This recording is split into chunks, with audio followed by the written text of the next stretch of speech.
Okay, so let's get started. In case you haven't met me, I'm Danny, and I help out with the Schoolhouse Dialogues program. And I'm really excited to introduce the team that will be leading this webinar. Um, and I just wanted to share a little bit about dialogue since it looked like some of you were brand new, and let you know about some of the upcoming timing. So the Dialogues program connects students from across the globe for one-on-one conversations about important global topics. And we have two ways that you can participate. There are Dialogues events, and then there are Dialogues clubs. So the Dialogues events are something that happen on a one-time basis. You can just sign up, check it out, see how it goes, and then decide whether it's something you want to continue participating in. And then our Dialogues clubs last for the spring, summer, or fall. And our spring Dialogues clubs are kicking off in early June, and we'll be starting recruitment for those on May 18th. So you'll get an email about that. And we'd love for you to join one of our Dialogues clubs. It's a great way to just connect with students from around the world and explore lots of different perspectives. And our Dialogues portfolio, which you receive after completing three dialogue events or club sessions, you can use that to apply to Northwestern. So with that, I will turn this over to Brad, who is part of the Litowitz Center, Center for Enlightened Disagreement, and we will get started. Thanks so much for joining. Danny, thanks very much for hosting us. Before we get going, I wanted to put the names and roles of tonight's Northwestern's representatives on the screen for reference. Everyone will introduce themselves as they speak. I'm Brad Zacharin, the Litowitz Center's curriculum director. I've been at Northwestern for nearly 20 years, and what I'm currently a part of might be the most exciting and rewarding work I've done here. Before we start our formal agenda, I want to acknowledge the responses you all provided to the welcome question when registering. Your responses provided a nice frame for this session. Some, but not many of you identified student organizations or competitive teams where you could work on navigating disagreement and improving communication skills in school. 1 in 5 of you described school-wide offerings. These range from curricular programs like the Theory of Knowledge course in IB schools to weekly dialogue assemblies and annual Dialogue Day events. The last statistic is probably the best explanation for your participation in dialogues and why there are so many college-level and nonprofit efforts emerging to support young people in this domain. More than half of you, 52%, rely on Schoolhouse dialogues for developing skills to navigate disagreement. I hope this webinar proves to be a valuable supplement to your dialogues experiences. Turning to tonight's agenda, I want to show you how we'll move through the evening.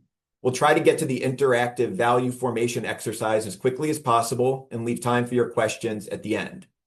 Now I'll turn it over to Northwestern's Dean of Undergraduate Admission. Hi, all. It's good to see you. It's nice to see some folks off on camera, too. And it's really fun to see how many places you are representing in the chat here. It feels like a Northwestern first-year class or applicant pool coming from all over the world. My name's Liz Kinsley. I'm the Dean of Undergraduate Admission here. And thanks to our Schoolhouse and Dialogues partners for collaborating tonight. It's exciting to see everyone. And thanks, students, for hearing us out. I just want to say a few words at the top of this session to kind of talk about why Northwestern in the admissions process decided to start accepting dialogues portfolios as part of our review process, and maybe the kind of value that we see in this partnership. Even though I'm here as our Dean of Admissions, I think my priority in coming on at the top of this session tonight is to really kind of de-emphasize the admissions piece in this conversation, particularly as you learn more about what's going on Northwestern's campus this evening. When we when we heard there was that Schoolhouse and Khan Academy were launching this dialogues program, and that we could have the option to receive materials from you all in the application process, we thought that sounded like a great idea. It's an optional part of the application. For us, it's a nice way to align with all of the great substance that you're going to hear from Brad and his team about what's going on our campus with respect to enlightened disagreement and civil discourse and engaging across difference. When I look in this chat and see students from so many different places in the world, the reason that sounds like a Northwestern first year class is because we are bringing students from all over the world together to engage with one another, to engage across difference, to be in the classroom, to share ideas, to disagree about ideas, right? And so we see these materials as a nice piece of a broader set of admissions materials that we're reviewing holistically, to understand how the things you're excited about doing in high school and how the things you have sought out in high school align with how you may engage on Northwestern's campus. And so I think my role here tonight is to really emphasize that dialogues portfolios are not so much a criteria for admission in any way, nor are they really like a credential in this process. We see them as more, again, of kind of one of many supplemental materials that that students may submit that can kind of evidence their academic and intellectual foundation beyond a high school transcript, and kind of further help us understand how a candidate's vision for college will align with Northwestern's institutional values, our academic culture, and our campus community. So we take these materials seriously, but really kind of look to them as one, again, of many ways that a candidate could signal to us that they are engaging with their peers and in classrooms and in the world in this manner. And I loved that initial poll because it shows that one of the reasons I really believe in this initiative with Schoolhouse and Dialogues is that there are lots of high school settings and lots of community settings that you're coming from where you may not have an outlet for this kind of conversation and this kind of skill building. And the fact that you are kind of seeking out this cost-free option to engage in that skill building and to have these meaningful conversations shows us some qualities that may kind of play well on our campus, right? That may find like minds, like attitudes, even if those minds are thinking different things and those attitudes have different attitudes about a similar topic, you have that same approach to, again, engaging across difference and that excitement about it. So that's my piece tonight. I am going to hand it off to our wonderful Litowitz Center team to sort of, again, like bypass over the admission process and share with you a lot of like what this is all about, getting on a college campus and digging deep into these kinds of conversations. And I'm really proud of what our colleagues in the Litowitz Center have built on our campus in a really short time. And I hope you'll be excited to see some of the resources you can gain on Northwestern's campus. I know many of you may have questions about the admission process. I am going to have to jump off this particular webinar early tonight to rush home to my own budding scholar who is 7 years old. But I am going to leave in the chat the link to contact your regional admission officer if you do have specific questions about admissions, as well as our general email account. So you can always find us. We are very happy to answer your questions along the way. But for tonight, since you're all so excited about dialogues, I really want you to focus on the resources on our campus for kind of continuing this kind of activity as a college student. So I will leave those resources in the chat here, although I hate to interrupt what is becoming a very like fun and active chat among you all. But I will leave those here, and then I'm going to pass it back to Brad and his team to dig further in, unless, Brad, there's anything else you wanted me to share before I head out.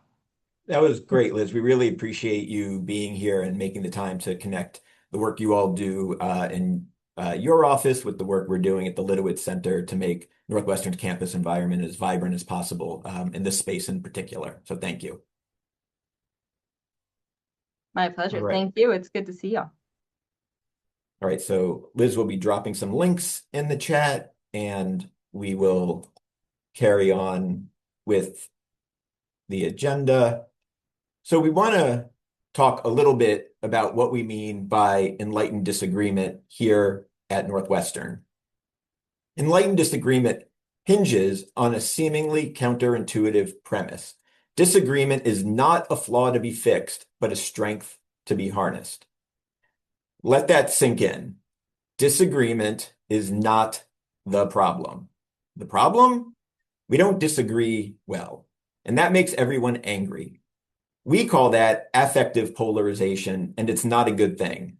What's worse is that the failure to disagree well means that we don't reap the benefits of productive disagreements, which can advance the pursuit of what is true and good.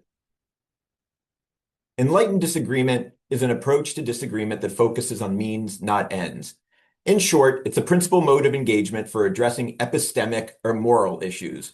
Put another way, how do we know things and why do we believe things? The principles matter. Equal standing involves a degree of intellectual humility because you can't start from the premise that someone is beneath you. Comprehension absolutely depends on curiosity. When we're not curious to learn more, we're inclined to caricature others or worse, demonize them. And enlightened disagreement isn't about dragging someone to your point of view. Rather, it's based on persuasion, often through facilitating their own curiosity, not assaulting them with information and arguments like you would in a traditional debate. It's these principles that inform the Litowitz Center's mission. The center's mission assumes the goal of consensus can be limiting even if it's appealing. To be clear, the Litowitz Center isn't opposed to agreement. However, agreeing just to avoid disagreement can stifle innovation or even prove counterproductive. The center exists to help individuals harness the power of disagreement to flourish, and flourishing applies to everything from the pursuit of truth to the promotion of societal good. The center's structure is unique in this space. It links research and pedagogy to develop and apply best practices to support individuals as students, community members, leaders, and other roles they may inhabit.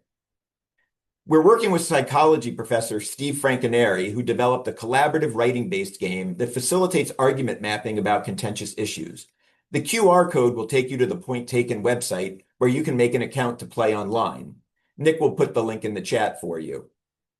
Point Taken's gameplay promotes critical thinking, encourages more precise communication, and slows down conversations to preempt conflict spirals. Fundamentally, it increases openness to other perspectives and decreases animosity. The Litowitz Center envisions a suite of developmentally appropriate games or activities. These products will highlight one or more skills or mindsets related to enlightened disagreement. The Litowitz Center happens to be a client of 4 teams of students in the McCormick School of Engineering's required first-year course called Design Thinking and Communication. They are currently prototyping games for the K-12 world that promote one or more skills and mindsets associated with enlightened disagreement. We've arranged gameplay observations with high school students to get user feedback on promising prototypes. In short, there are lots of ways to participate in the culture of enlightened disagreement at Northwestern, but the Litowitz Center's flagship initiative is the residential certificate program. This academic year, over 200 students participated in the program in its pilot year. You can learn more about it on our website by scanning the QR code. Nick will also put the link in the chat. Right now, I want to walk you through the key elements of the program.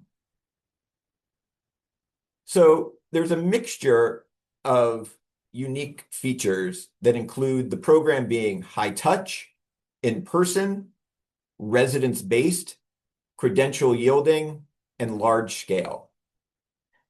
There are 2 modules per quarter, and I'll say a bit about them momentarily. But in the fall, we start with fundamental skills before moving into winter and engaging across moralized issues before wrapping up in the spring with synthesis and application.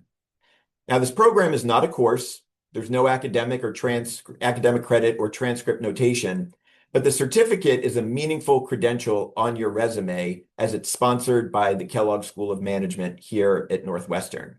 And importantly, we are growing.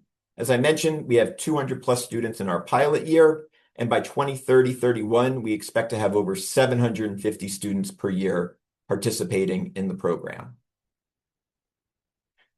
So, like I mentioned, we start in the fall with the fundamentals. You can see students participating in improvisational activities which build rapport and break down barriers. In the next module, students conduct value rankings, and we're going to simulate this experience shortly. And this exercise creates healthy uncertainty and curiosity in the minds of our students. In winter, we begin to dabble in disagreement. First, we do it through argument mapping via writing. You can see on the left a very full room with students participating in games of point taken, which I described before. The room was eerily quiet with more than 50 students furiously participating in these dialogues. But it's a writing-based game that forces everybody to slow down, like I mentioned before, and the results were quite intriguing. The next module was linked to deliberative polling, which is a method from Stanford University, and we facilitated policy discussions on curated issues regarding free speech online and on campus. In spring, we pulled it all together.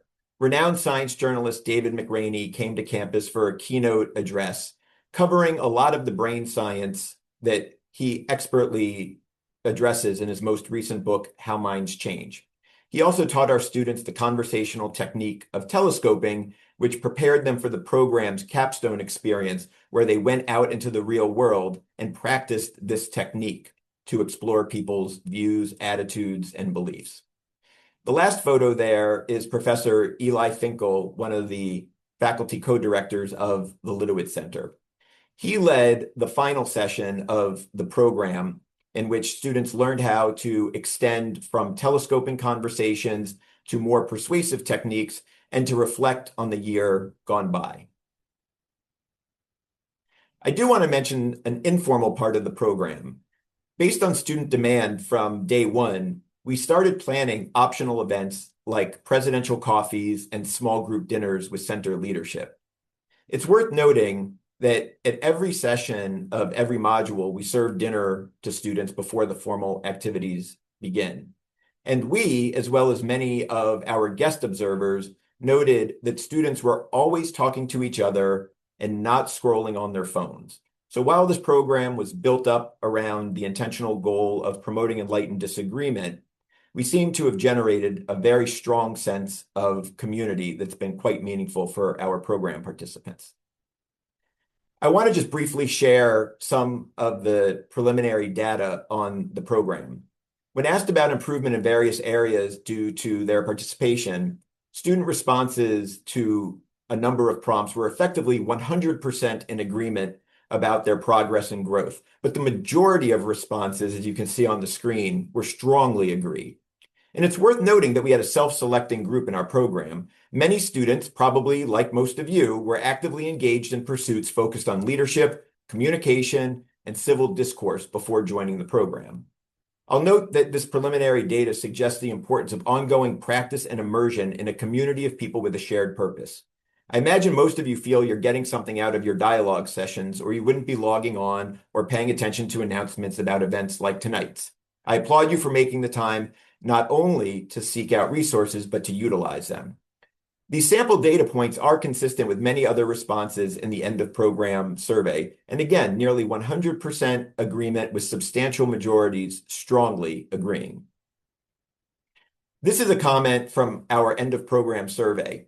If a student hadn't actually written it, I might have used AI to generate it because it so nicely captures key outcomes of the program.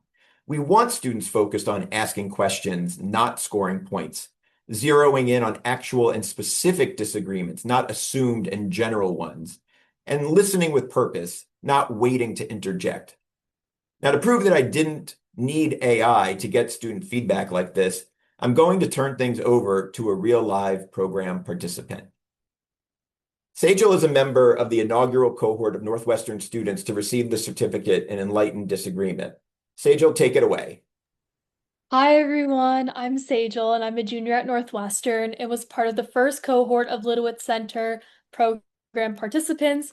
And today's event is extremely special to me because I was also a founding tutor at Schoolhouse and joined the platform at its beginning in 2020. So it's really exciting to see these two communities come together. So one of the main reasons why I joined the Litowitz program was for the community. I was looking for a space on campus where people felt comfortable engaging with difficult or even polarizing topics in a thoughtful way. A unique part of the program is the cohort style, which Brad mentioned, which means that you meet with the same group of people throughout the year. This consistency really allowed me to build trust and relationships over time. We also followed the Chatham House rule, which meant that we were able to share what was discussed in these sessions, but we didn't attribute specific comments to specific people. So this created a bubble of trust and made us feel more comfortable about being honest and vulnerable. And because of this environment, I was able to engage in conversations around political and moralized issues that I would have avoided in the past. So one of my favorite sessions was definitely argument mapping with Professor Frankenari's point taken game. My partner and I had very different perspectives on whether transgender athletes should be able to participate at the high school level. And through a written debate, our conversation slowed down and we had the opportunity to engage with each other's reasoning. We had to be thoughtful in our responses, and eventually we realized that we actually had more common ground than we thought initially, and that our views began to converge. This experience definitely shaped one of my biggest takeaways of the program, which is that you don't have to respond immediately. Taking the time to actively listen, ask thoughtful follow-up questions, and understand where someone's coming from can completely change the direction of the conversation. I found this skill not to only be I found this skill not only valuable in academic settings, but also in everyday interactions. Thanks very much for sharing those reflections. Just an FYI, Sejal is staying on through the Q&A if you'd like to ask her questions about her experience with the Litowitz Center program or Northwestern more generally. Now we're going to move into the promised interactive portion of the webinar and talk about values. We did a version of this activity last month at Northwestern's Admitted Student Day sessions, and we had to interrupt students and parents who were having extremely lively conversations. Here's how this will work.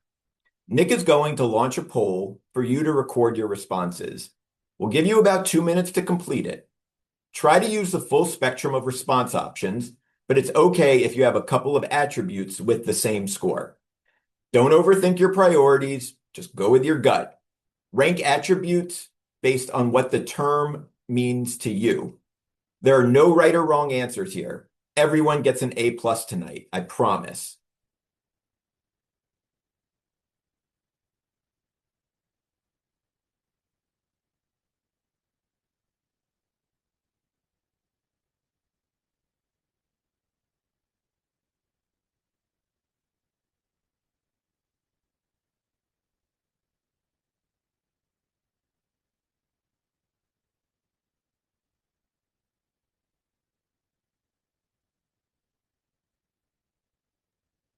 Yeah, we can't actually see the descriptions of these things, Nick.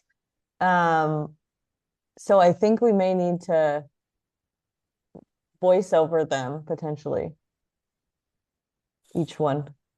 You can see the names of the values, right? Just the names of the values. Yeah, so there's no Okay, description of them. You're supposed to interpret them based on how you understand. got it. Perfect. Thanks for clarifying.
Okay, thanks for your responses. I will be ending the poll.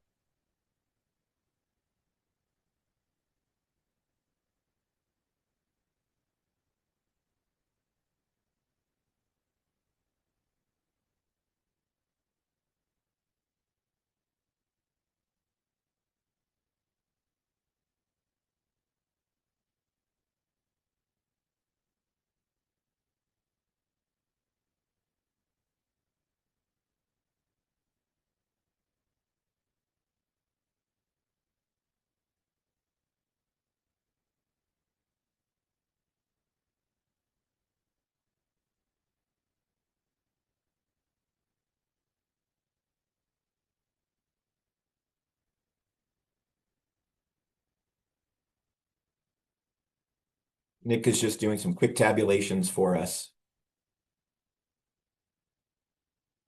In the meantime, I do appreciate the creative interpretation of champion access.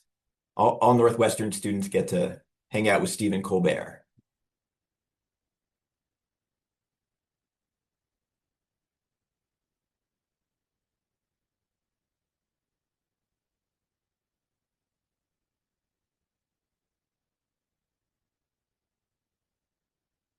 Okay. Thanks, Nick, for that quick turnaround on the data. We don't have time to send you all into breakout rooms for paired discussions about the following questions. What was at the top of your list and why? What was at the bottom of your list and why? So here's what we want to do. Raise your hand with Zoom if your personal top one or two aligned with the group responses you see on screen. That is, transform society and pursue excellence. So if folks get their hands up, give you a moment just to double check what you voted for. Perhaps your feelings have changed in the last minute or two.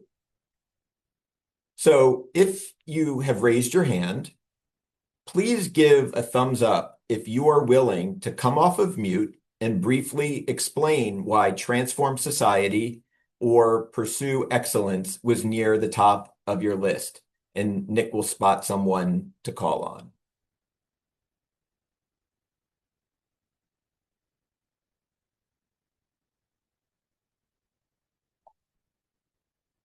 And Nick, are you able to see these?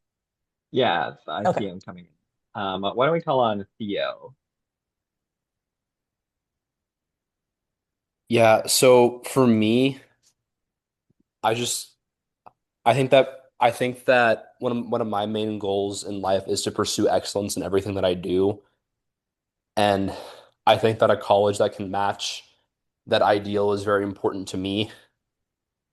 And in addition, just in addition to pursuing individual excellence, we can look at transforming society as a kind of like communal excellence. Like by transforming society, we are making our society better and better and I guess more excellent every day. And I think that's very important in a college that very important in a college that I choose. That's a very important college attribute that I look for. Terrific. Thanks for sharing that, Theo. How about a little Zoom applause for Theo there? And what we heard there from Theo was some self-awareness about what drives them and their pursuits.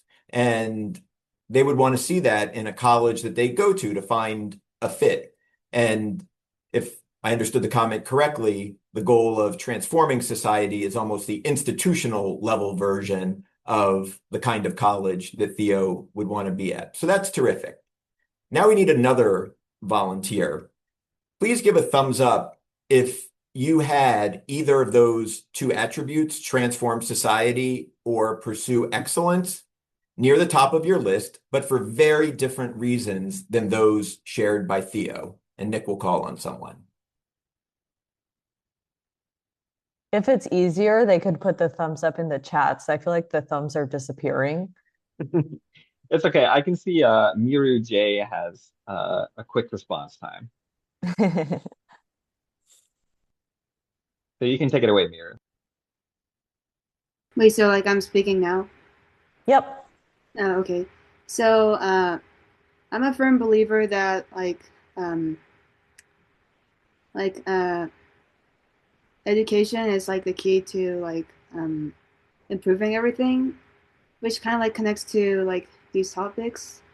Yep. I think in a way like if we like pursue excellence and like try to transform society, we can like just improve as a whole, and that's why I think it's important. Great. Little round of applause for Miru J. That was great. I think what I heard there was a sense that a rising tide lifts all boats. That is, with access to education, society can be transformed because as people are educated, better understand opportunity, can better make changes that advance various causes, society can get to a better place. So we're off to a great start. So if we could put hands down, we're going to shift the discussion a bit. So for this round, we're going to ask that you raise your hand if you had one of the bottom two attributes on screen at the bottom of your personal list. So if you had encourage debate and or champion access at the bottom of your list, please raise your hand. Good number, it seems. And please give a thumbs up if you're willing to share why one of those attributes settled toward the bottom of your list, and Nick will call on you.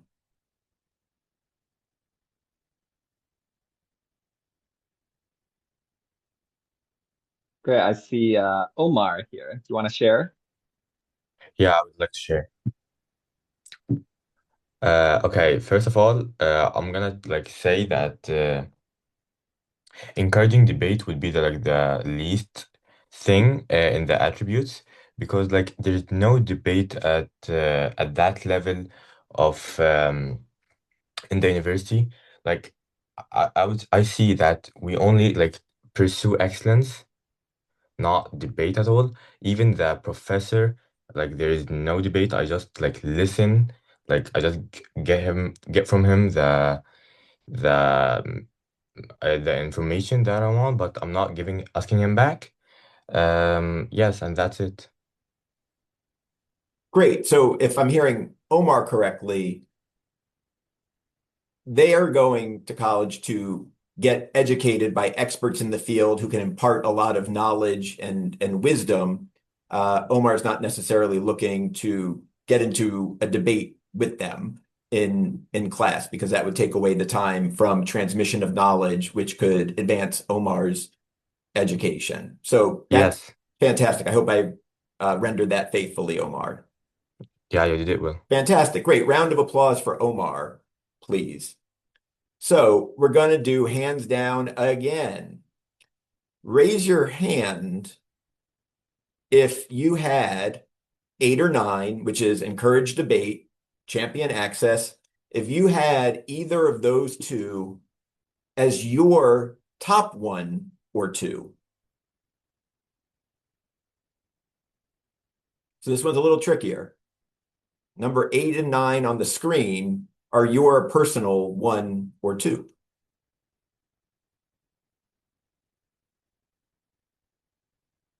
Great. So before I go forward, I just want to point out a very solid number of people on the call had at least one of the group's lower ranked college attributes at the top of their list.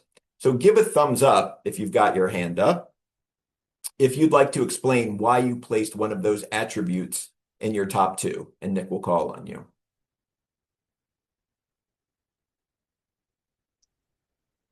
Good. Can we hear from Gabriella?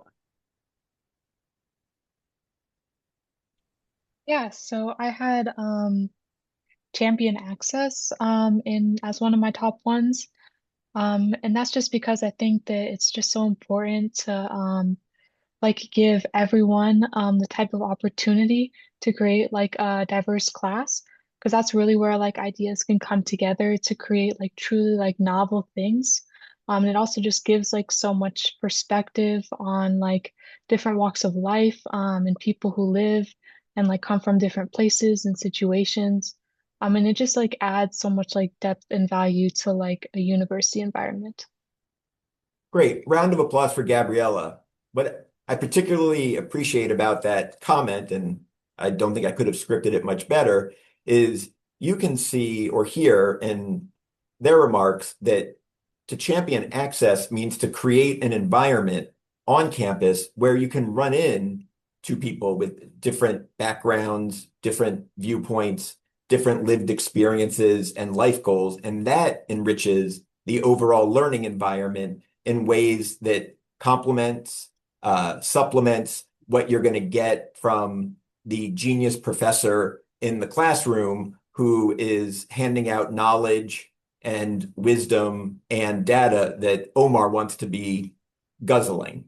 So that was great. Thank you. So hands down, one more time, please. And I've got one last question for everyone. Look at the attributes you put at the bottom of your list. With a show of Zoom hands, who is opposed to those attributes? That is, who wouldn't want to go to a college that had those attributes on its website?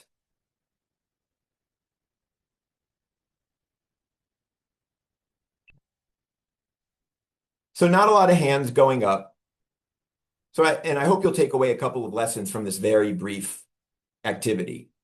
We need to make sure we're talking about the same underlying issues when using elastic terms. What transform society or pursue excellence meant to our first volunteer was not what it meant to our second volunteer. And we're not necessarily opposed to each other if we value things differently. Ultimately, where you go to college is a binary choice, Northwestern or the wrong school as far as we're concerned. But behind that black and white choice is a lot of fundamental agreement about values. It's important to go beyond the choice or the vote to better understand what motivates people and where we agree or disagree. What we just did was a sliver of a module in our residential certificate program. Communications professor Martine Carcassonne of Colorado State University led 90-minute sessions about value formation with our students. Sejal attended one of those sessions and is going to offer an insider's view of how it played out. And to give you vital context for Sejal's reflections, I'm displaying the cards that Professor Carcassonne used for students' main activity at the session. Sejal?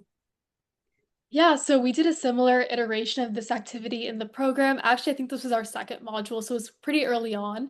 And we ranked common societal values. So out of the 9 values, I ranked security at the top, while the rest of my table ranked it near the bottom.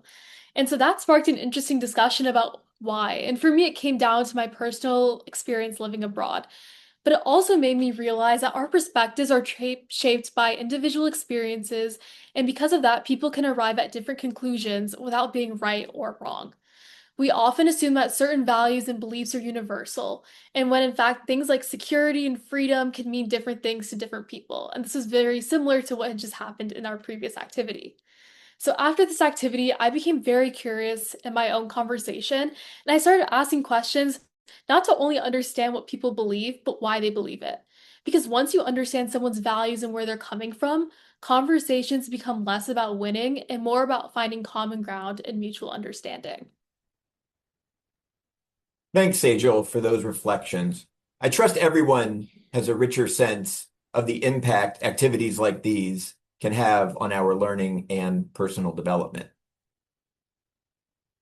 We're nearly at the end because I'm about to make suggestions for what you can do when you log off. At school, start a dialogue club or event series related to some of the principles that we've been talking about. Ask teachers or advisors about playing point taken in homeroom or relevant classes like civics or government. Also, ask school leaders how they are preparing students to navigate disagreement, not just in high school, but maybe also looking ahead to life and college. In your daily life, keep participating in dialogues. And for those of you who are new to dialogues this evening, start getting a regular rhythm going. Also, when having conversations, explore the underlying values. I think we've given you a pretty good introduction tonight of how to reflect a little bit on what somebody is saying to you when they use certain elastic terms that might not mean the same thing to them that they mean to you. I would also encourage you to read relevant works. I mentioned David McRaney earlier. We gave everybody in our program a copy of his latest book, How Minds Change.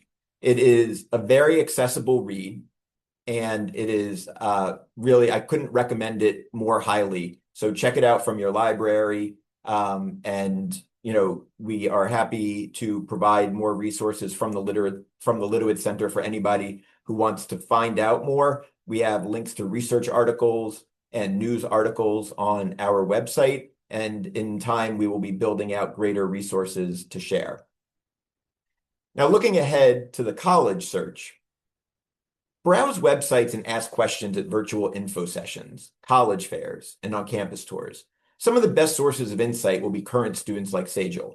Even if they aren't participating in a substantial program like Sejal did, they probably know someone who is or are at least aware of the offerings. There are lots of different labels for programs in this space. Don't stop at the name of a center or initiative. Look closely at the language they use, the activities they sponsor, and other clues for alignment with your priorities. Many programs focus on bringing people with different viewpoints together to try to find common ground. We take a slightly different approach. Our certificate program spends its first quarter on fundamental skills like value formation before introducing potentially polarizing disagreements, like in Point Taken. Feedback from our students suggests that doing so dramatically increased their preparation for and comfort with productive disagreement rather than groping for a middle ground or simply walking away. We invite everybody to stay in touch with us if what you've experienced tonight makes you curious to learn more about Northwestern and the Litowitz Center. Our colleagues in undergraduate admission set up a unique page that links your expression of interest in Northwestern to this webinar. You can scan the QR code, and Nick will put the link in the chat. And we recently created a LinkedIn account for the Litowitz Center to keep people up to date on the research, programming, product development, and other initiatives underway. We invite you to follow us to stay informed. Both the university and the center are seeking students committed to developing and applying the skill sets and mindsets associated with enlightened disagreement. Now we'll take questions. Nick will look for hands and call on people to come off mute or read off questions in the chat.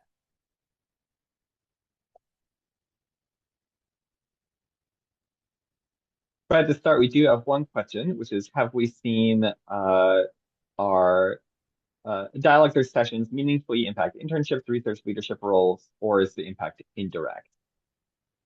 It's an excellent question. Last week, we literally finished year one of the program. So it's a little early to have data that links participation in the program with internship outcomes, research grant income outcomes, and the like. I will say that part of our engagement with program participants throughout the year was to invite them in for conversations about emerging research ideas or guidance about seeking internships in various spaces. And we have heard a lot from students, especially in the end of program survey, that they feel they have benefited in the workplace environment from what they've done in the program. So in time, we will have data connecting those sorts of outcomes, but our early data suggests that students are feeling pretty good about how they're being prepared to thrive in those venues. I might just turn to Sejal for a minute to see if she has any reflections along those lines. Yes, I completely agree with Brad. I think as an upperclassman, I was looking for opportunities on campus where I'm able to build communication skills. And so this program really stood out to me because I'm having, I guess, not necessarily forced, because I'm choosing to have these difficult conversations, but I really wanted to improve on skills when it related to conflict resolution and how to just have difficult conversations, but do them very peacefully and to be very empathetic and understanding. And I feel like after the 6 modules, I have a better understanding and I'm more capable and confident going into, summer internships and post-grad work. Thanks, Sejal. Great. Marianne had their hand up. Yeah, so do you guys have a school of like public policy? Because this sounds like it would be like the best combo ever. Like, Northwestern has a School of Education and Social Policy. A lot of students who pursue their undergraduate degrees in that school get very much into the public policy space.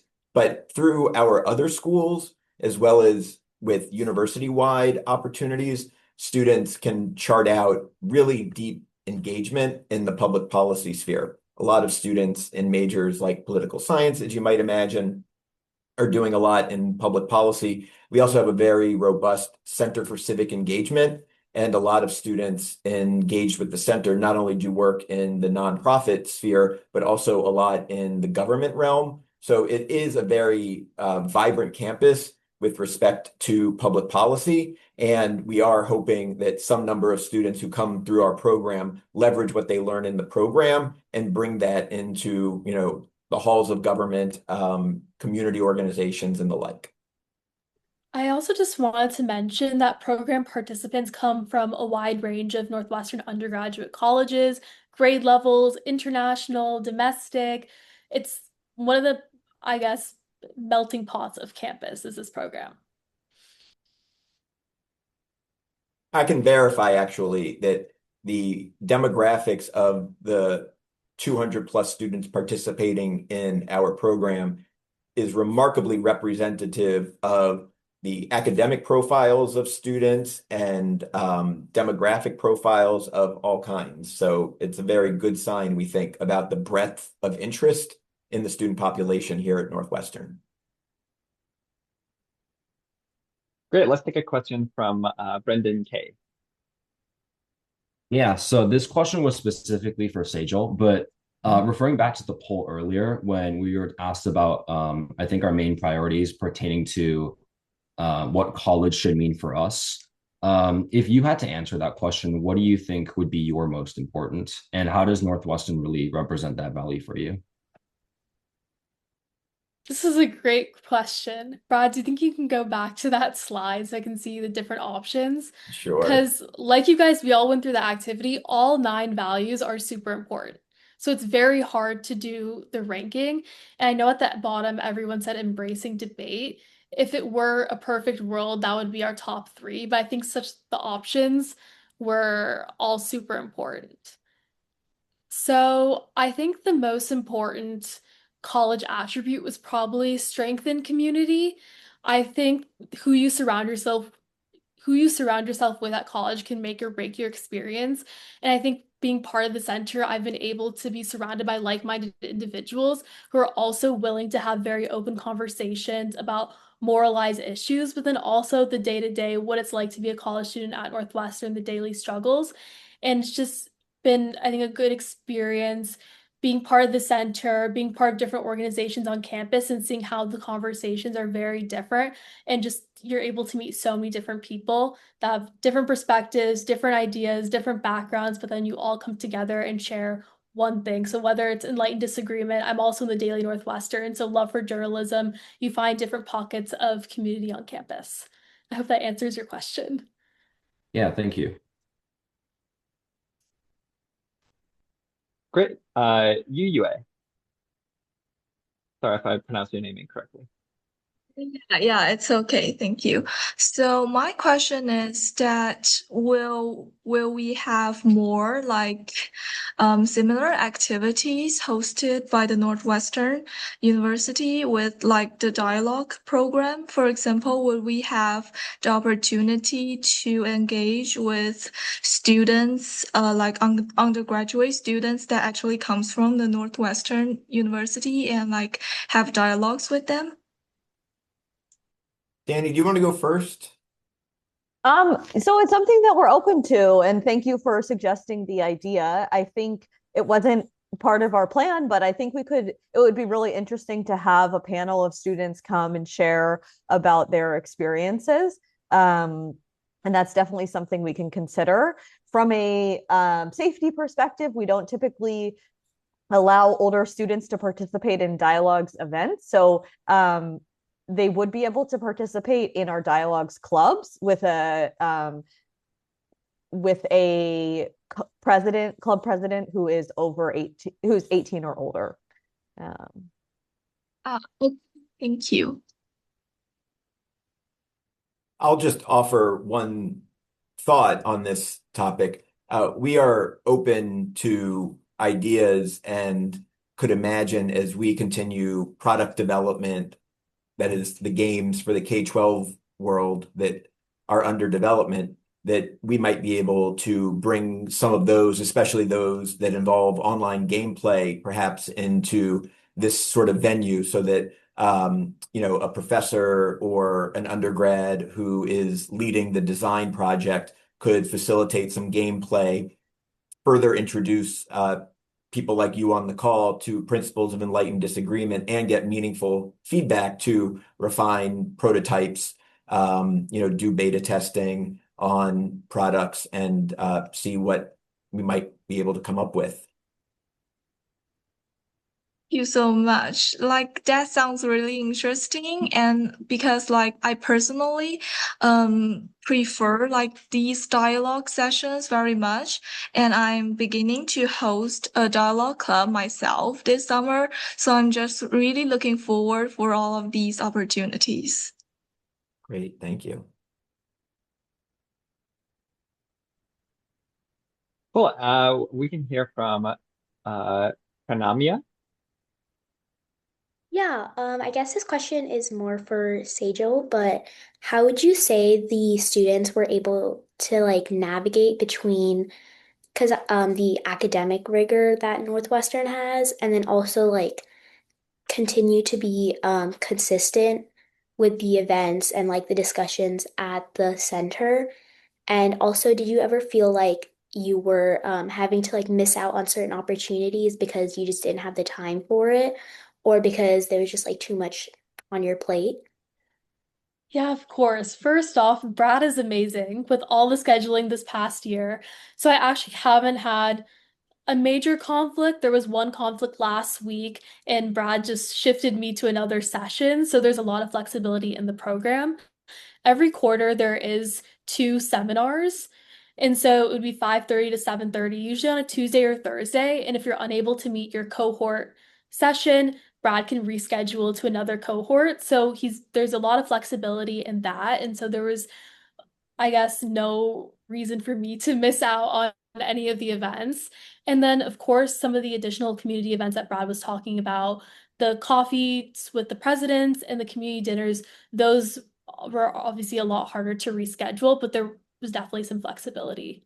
And so and then also to answer the second part of the question with academic rigor and at Northwestern and the program, I thought it was very manageable because Brad had scheduled these very far in advance. So I already knew a month or two when we were going to be meeting for the quarter. And so I was able to plan my schoolwork and classes and other club commitments accordingly. If only all 200 students approached the calendar like Sejal did. Yes, Brad was super helpful. There was Google Calendar invites, there's weekly newsletters, so you're very well informed.